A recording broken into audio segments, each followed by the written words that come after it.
رسول اللہ نے ارشاد فرمایا جس نے 10 درہم کا ایک کپڑا خریدا، جس نے 10 درہم کا ایک کپڑا خریدا جس میں 1 درہم حرام کا ہو، تو جب تک وہ کپڑا اس کے بدن پر رہے گا اللہ اس کی نماز قبول نہیں فرمائے گا۔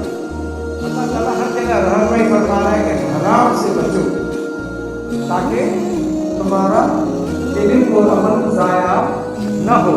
رسول اللہ نے ارشاد فرمایا یعنی جھوٹ فقط 3 صورتوں میں جائز ہے۔ ایک شوہر اپنی ناراض زوجہ کو راضی کرنے کے لیے کوئی بات کہے، جنگ میں جھوٹ بولنا اور لوگوں کے مابین یعنی کہ درمیان صلح کے لیے جھوٹ بولا جائے تو یہ تینوں جھوٹ جائز ہے، اس میں گناہ نہیں ہوگا کیونکہ اس میں حکمت ہے کہ صلح ہو جائے۔